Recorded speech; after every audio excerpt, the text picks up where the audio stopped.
Heyo, and welcome back to another video. In this one, what I wanted to talk about today was why I cover mods within the Persona games. Now, I've covered Persona mods since Controllable Party Members came out for Persona 3 Fez, and that mod was very, very great at the time, mainly because you couldn't control your party members in Persona 3 prior to that. Unless you played Persona 3 Portable, which had controllable party members right out of the box, but sadly is a worse version of Persona 3 Fez, as most people want to play in the 3D environments, to which everything is chalked down to a visual novel aspect, besides Tartarus, of course. Because the devs thought it was a great idea not to include that, while you have games like Final Fantasy X and other JRPGs like that on the PS2. So you can understand a general Final Fantasy fan, maybe Kingdom Hearts fan, or just general Square Enix fan, wouldn't really be able to kind of adapt to such a niche kind of gameplay style of not having controllable party members. And the mod came out 12 years later after Persona 3 Fez's release, and better late than never, right? It just kind of held a lot of people back from essentially playing the game on the PS2 if they wanted to play it like that. But that was one of the first mods that I actually ended up covering on the channel, because it was kind of insane for me to be like, whoa, that's kind of crazy. Now, sadly, before the Persona 4 Golden port for PC was released, I was kind of stuck not being able to mod Persona games because of how kind of complicated it was at the time to, at the very least, mod the PS2 versions of the game, for me anyways. I would try to follow Shrine Fox's videos, but so although I repackaged the files, I just couldn't make it get read as a PS2 game, which really was a bummer, and I kept trying to troubleshoot, and I just eventually gave up. So I was kind of just stuck watching people make mods and just seeing what they've made, and it's actually pretty insane for the amount of mods that exist for the PS2 versions of Persona 3 and 4 around the time of 2018 and 2019, especially even Golden on the Vita.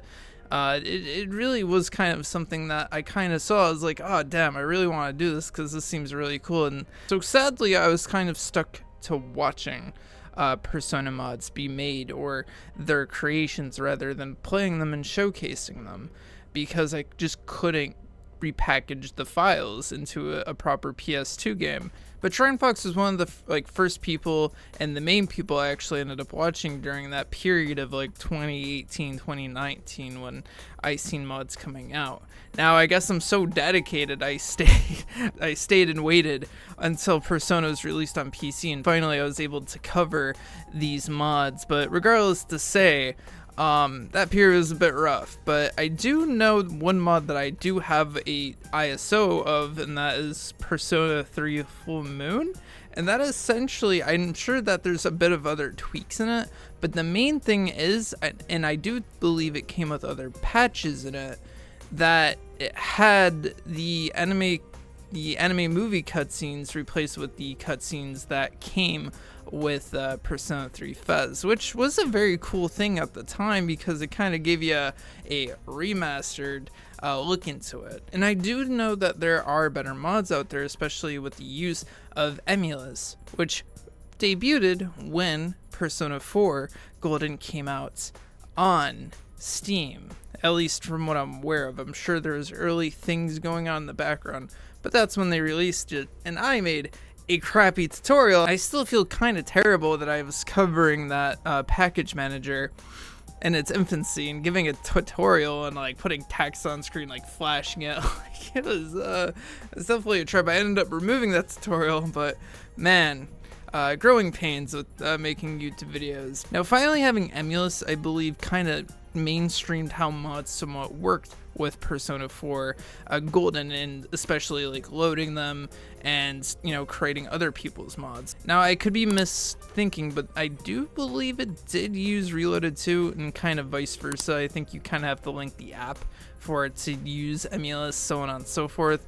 So with Reloaded 2, which I think is a completely separate project to Emulous, which I think mainly covers the Persona games, which from what I last checked, it only covers the Persona games because of their file structure. It was definitely getting to a point where it was a lot easier to finally mod Persona 4 and eventually the Persona games in the future, which then finally Persona 5 was moddable and so on and so forth. And then you probably get the picture onto why like Persona 5 was so easily moddable, and then in later updates with Emulous you could just mod the PS2 versions of Persona 4 and Persona 3 FES, which is really awesome to see because those games were priorly very hard to do. Now, I kind of gave a whole kind of history thing with my fascination with modding Persona games, and that's what kind of keeps me going with this, I think. Now, it's not as rare or kind of obscure as it used to be, but I just am so amazed with the creations that people have been able to do with the Persona series, just in general, and how dedicated of a modding community that there is for such a game, especially in 2018 and 2019 when it wasn't mainstream. And it just really piques my interest, and it definitely amazes me every time someone makes something different. Some of my favorite mods are like the quality of life improvements for Persona 4 Golden, but more specifically I would say the quality of life improvements to make it feel less like a Vita game and more like a PC port. And along with not just like specifically Persona 4 Golden, but like Persona 3's mods, like the Vengeance outfits look sick as hell. The Kingdom Hearts Keyblade mod was really something kind of crazy that like I didn't expect them to add, but like it really does fit the, not, it doesn't necessarily fit the characters, but the way they put it in the game, it really does work well. And it just is very cool to see that. Like, it's very cool to see Makoto holding the ultimate weapon, for instance, once you get the ultimate weapon for the game, etc. And then like a lot of different things with Xenoblade's happening with the game. Like friggin' Mithra's outfit for Yukari is like really awesome to see. And I don't know, it's just really sick to see these creations kind of come to life. And I'm really a big person on player created content because it really just gives people a way to essentially show something that they thought about wanting to be in the game and then putting it into the game. Something that's really cool about making these types of videos is mod creators coming to you and talking about their mods because you just happen to have a segment in your video just kind of talking about it, like the Beta FMC mod that I happened to come across on, or just covering one of Phoenix's mod with the black leotard, and then covering again their outfits with like Mithra's outfit for Yukari, which is one of my favorite mods honestly because it looks really good on game on her. But at the end of the day, I just really like covering these mods and just kind of giving it more attention, if you will. Whether or not Alice will take action, that has yet to be seen.